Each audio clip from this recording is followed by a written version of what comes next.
बिस्मिल्लाहिर्रहमानिर्रहीम।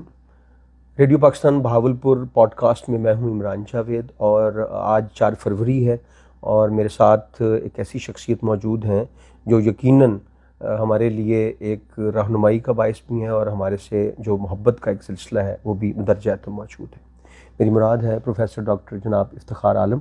आप director Bahawalpur institute of nuclear medicine and oncology यानी बीनो कैंसर हॉस्पिटल के डिप्टी चीफ मेडिकल ऑफिसर है। डॉक्टर साहब, हम आपको रेडियो पाकिस्तान पॉडकास्ट में खुश आमदीद कहते हैं। सर बहुत शुक्रिया। सबसे पहले तो मैं आपसे ये पूछना चाहूँगा कि आज 4 फरवरी है और पूरी दुनिया में कैंसर के ख़ात्मे के हवाले से जो इक़दाम होते हैं उनका आलमी दिन मनाया जा रहा है। जी बिल्कुल। अभी तो ये डिस्कस कर चुके हैं कि कैंसर क्या है, इसके क्या मामला है, और इस साल का थीम भी है कि क्लोज द केयर गैप, यानी डॉक्टर या जो कैंसर ट्रीटमेंट के लोग होते हैं उनके दरमियान और पेशेंट्स के दरमियान जो गैप है उसको कम से कम किया।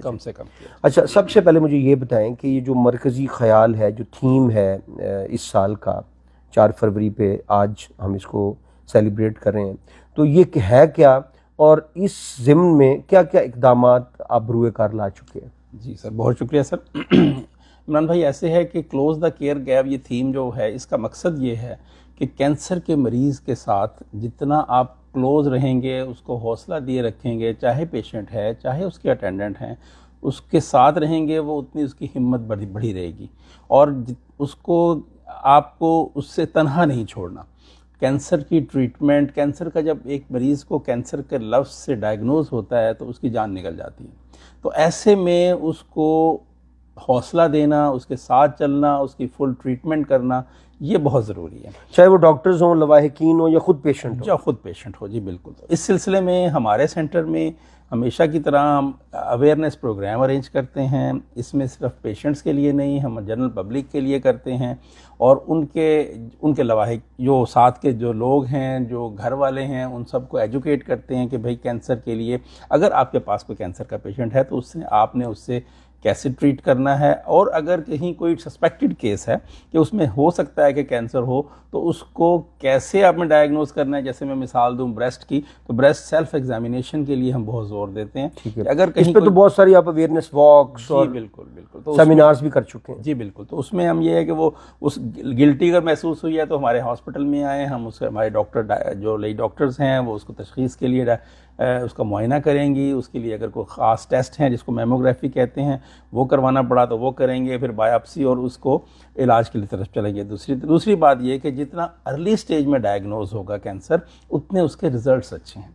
ठीक। अगर आप इसी में ब्रेस्ट कैंसर की बात करूं तो स्टेज 1 के अंदर इसका केयर रेट ऑलमोस्ट 97-98% है। यानी अगर आप पहली स्टेज पे ये आइडेंटिफाई कर लें कि ये इशू है जी, तो इसको आप ट्रीट कर सकते हैं। जी, बहुत अच्छे रिजल्ट हैं उसके। तो इसी का यही हमारा थीम है, ताकि पेशेंट्स को अवेयरनेस दी जाए और पेशेंट्स को अकेला ना छोड़ा जाए, उसकी ट्रीटमेंट की जाए। डॉक्टर साहब, ये बताएं कि हमारे यहाँ अमूमन पता लगता है कि जब 3rd या 4th स्टेज पे केस चला जाता है तो वो दोनों ख़वातीनों हज़रात में कौन कौन सी ऐसी मुमकिना अलामात हो सकती हैं कि जिसकी वजह से हम सबको एहतियात करनी चाहिए, मोहतात रहना चाहिए? जी, इसमें वैसे तो बहुत मुश्किल होता है, लेकिन 7-8 साइंस ऐसे हैं जिनको हम कहते हैं कि ये वार्निंग साइंस ऑफ कैंसर है। तो उसमें सबसे पहले तो ये है कि अगर किसी जगह पर कोई गिल्टी बन गई है, जिस्म के किसी भी हिस्से में गिल्टी बनी है, उसको चेक ज़रूर करवाएं। ज़रूरी नहीं है कैंसर है, लेकिन वो कैंसर हो भी सकती है। ठीक है। और इसके अलावा अगर किसी जगह पर ज़ख़म बन गया है और वो ज़ख़म ठीक नहीं हो रहा, बिगड़ता चला जा रहा है, और उसको इलाज के बावजूद, तो उसको भी चेक करवाएं।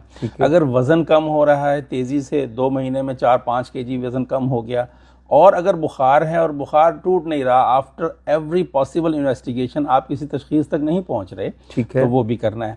जिस्म के किसी हिस्से से, पखाने से, यूरिन के रास्ते में कहीं से कोई ब्लड आना शुरू हो जाए, खांसी है ठीक नहीं हो रही, काफ़ी अरसे से चल रही है, उसको देखें। ये ऐसे साइंस हैं जो हो सकते हैं कि यानी जब इस किस्म के अलामात आपको महसूस हों या आप एक वालिद के तौर पे, घर के एक फ़र्द के तौर पे अपने घर वालों में देखें, तो आपको एहतियात करनी चाहिए और फ़ौरन हमारे जो करीबी हॉस्पिटल हैं, जैसे हमारा बीनो कैंसर हॉस्पिटल है, वहाँ रजू करें। हम उसके लिए तमाम टेस्ट वगैरह करवाएं। बीनो जो हॉस्पिटल है इस वक्त, ये तो यकीनन हमारे लिए बड़ा ब्लेसिंग है कि हमारे इलाके में कैंसर का एक बाकायदा अस्पताल मौजूद है। जी। अब ये बताएं मुझे कि टर्नआउट आपका कितना है, कितना एरिया आप कवर कर रहे हैं, और जो ट्रीटमेंट डायग्नोसिस की मैनेजमेंट है वो कैसी है?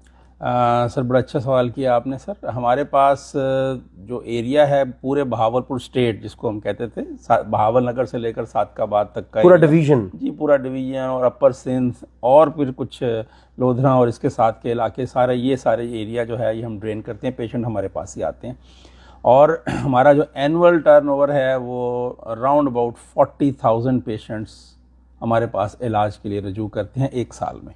ठीक, एक साल में। और हमारे पास सहूलतें सारी ही अवेलेबल हैं, chemotherapy, radiotherapy, immunotherapy, hormonal therapy, तमाम ट्रीटमेंट जो हैं वो लेटेस्ट मशीनों के साथ हमारे पास मौजूद है। क्या ये इलाज मुफ्त दस्तयाब है? सर हमारे पास 99% पेशेंट्स का इलाज फ्री होता है, सेहत कार्ड पर, ज़कात पर, बैतुल माल पर, और हमारी भावलपुर कैंसर सोसाइटी है उसके प्लेटफॉर्म से 99% पेशेंट्स का इलाज बिल्कुल फ्री होता है। यानी इसमें अगर कोई मसले मसाइल मौजूद हैं, आप कहीं भी मौजूद हैं और कोई पैसों की वजह से आप परेशान हैं कि आपको कैंसर है खुदा न खास्ता, तो आपको जब बीनो हॉस्पिटल जो कैंसर हॉस्पिटल तशरीफ़ लाएंगे तो आपको घबराने की ज़रूरत बिल्कुल नहीं। बिल्कुल सर। और अच्छा ठीक, पेशेंट्स को किसी किस्म का वन विंडो ऑपरेशन हमने रखा हुआ है। सेहत कार्ड के लिए भी पेशेंट्स को एक ही विंडो पे जाएगा, वहीं उसके तमाम हो जाएंगे, टेस्ट वगैरह एडवाइस हो जाएंगे। टेस्ट करवाने के बाद वो अपनी ट्रीटमेंट लेगा और घर चला जाएगा। से ये बताएं कि ट्रीटमेंट जब शुरू होती है तो अद्वियात का भी इसमें बहुत अहम किरदार होता है, तो आपके यहाँ अद्वियात की भी जो दस्तयाबी है वो बदरजे अतम मौजूद है? जी, हमने भावलपुर कैंसर सोसाइटी के प्लेटफॉर्म से एक फार्मेसी बनाई हुई है, और उसमें तमाम अच्छी कंपनियों की दवाइयाँ अवेलेबल हैं। क्योंकि कैंसर की जो अद्वियात है वो भी खासी महंगी होती है। जी, वो सारी की मेडिसिन हमारे पास अवेलेबल हैं, और हम स्पेशल डिस्काउंट पर ही पेशेंट्स को मेडिसिन देते हैं। ठीक है, स्पेशल डिस्काउंट भी लगाते हैं। और अगर कोई ऐसे लोग हैं जो अफोर्ड नहीं कर सकते सर उनके लिए तो वो फ्री ट्रीटमेंट है ना हमारे पास। जिस तरह मैंने आपको बताया कि ज़कात है, बैतुल माल है, सेहत कार्ड है, किसी ना किसी शक्ल में आप उनकी सपोर्ट सहूलियात महम पहुंचा रहे हैं। जी, उनकी सपोर्ट होती है सर। अच्छा डॉक्टर साहब, ये बताएं मुझे कि जो अवेयरनेस कैंपेन्स हैं, चाहे वो मीडिया पे हो, सोशल मीडिया प्लेटफॉर्म्स पे हो, मुख्तलिफ इदारों में हो, एजुकेशन इंस्टीट्यूशंस में हो, फीडबैक आपको किस तरह से महसूस होता है कि यस लोगों में अवेयरनेस का जो लेवल है वो बढ़ गया? जी सर, ये बड़ी अच्छी बात की। हमने पिछले तकरीबन 25 साल से हम ये काम कर रहे हैं, और मुझे ये बताते हुए खुशी महसूस हो रही है कि हमारी इस अवेयरनेस कैंपेन से लोगों में बहुत ज़्यादा आगाही आई है। पहले जब मैं शुरू में आया था तो आज से 25 साल पहले हमारे पास स्टेज 4 के बहुत सारे पेशेंट्स आते थे। ब्रेस्ट की बात करूं, ब्रेस्ट का इसलिए मैं कहता हूं कि ये इजीली डायग्नोज हो सकता है, ब्रेस्ट सेल्फ एग्जामिनेशन से पता लग जाता है। तो अब हमारे पास स्टेज 4 का पेशेंट कोई शाज़ो नादिर ही आता है। अच्छा, अल्हम्दुलिल्लाह। और अब वो हमारे पास स्टेज 1 स्टेज 2 की रेशो काफ़ी ज़्यादा हो गई है, और डेफिनेटली उसी की वजह से फिर क्योर रेट भी अच्छा हो गया है। ठीक है, क्योर का वर्ड मैं यूज़ कर रहा हूँ क्योंकि अल्लाह ताला सबको सेहतमंद रखे, लेकिन इसमें 5 ईयर सर्वाइवल लेते हैं, तो वो स्टेज 1 और 2 के अंदर जैसे मैंने बताया कि मोर देन 90% होता है, तो पेशेंट माशाल्लाह बिल्कुल ठीक है। हमारे यहाँ एक अलमिया ये रहा है कि छोटे जो हॉस्पिटल्स हैं और टर्शरी केयर के लिए जब उनको भेजा जाता है तो अमूमन देहातों से BHU, RSC या छोटे अस्पतालों से बड़े अस्पतालों की तरफ भेजते हैं।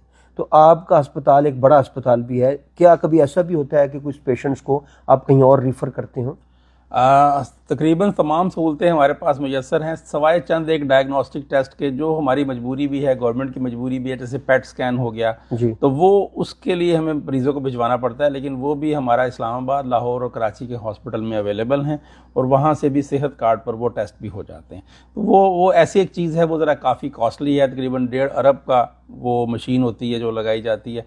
तो वो अभी कोशिश तो है गवर्नमेंट लेवल के ऊपर कि इसको एक्सटेंड किया जाए, लेकिन ये है कि वो हमें चंद एक पेशेंट्स होते हैं, वो ज़्यादा नहीं होते, वो भी सिर्फ डायग्नोस्टिक के लिए होते हैं। ट्रीटमेंट के लिए सारी सहूलत हमारे पास मौजूद है। ठीक है डॉक्टर साहब, मैं आखिर में आपसे ये पूछना चाहूँगा कि जो मुखय्यर हजरात हैं, जैसे सोसाइटी का आपने जिक्र किया, जो कि चैरिटी भी कर रहे हैं, और जो सफरिंग ह्यूमैनिटी है, दुखी इंसानियत है, उसके लिए भी वो अपनी खिदमात बाम पहुँचा रहे हैं, तो ऐसे लोगों की भावलपुर में भी कमी नहीं है। जी, आप क्या समझते हैं कि फ्यूचरिस्टिकली आने वाले दिनों में क्या क्या चीज़ें ऐसी हैं जिनकी हमें ज़रूरत पड़ सकती है बहैसियत मुआशरा, या बीनो हॉस्पिटल को कैसे ज़्यादा इक्विप्ड किया जा सकता है, किस तरह से स्टेक होल्डर जो है वो अपना किरदार अदा कर सकते हैं?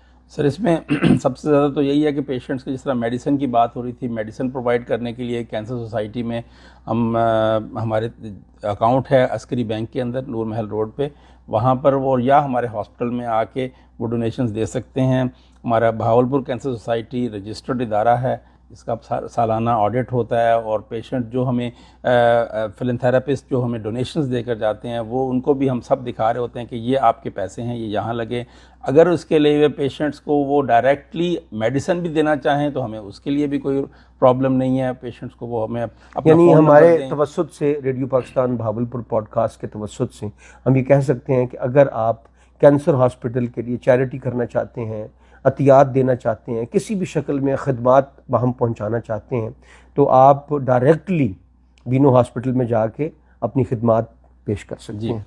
और मैं समझता हूं कि ये आज वक्त की अहम ज़रूरत है कि हम अपने मरीज़ों को, हम अपने दोस्तों को, अपने लवाहिकीन को, अपने बच्चों को इस मूसी मर्ज से बचाने के लिए हत्तल वसा खिदमात और कोशिशें करते हैं। बिल्कुल सर। हमारे साथ मौजूद थे प्रोफेसर डॉक्टर इफ्तिखार आलम, director Bino cancer hospital Bahawalpur.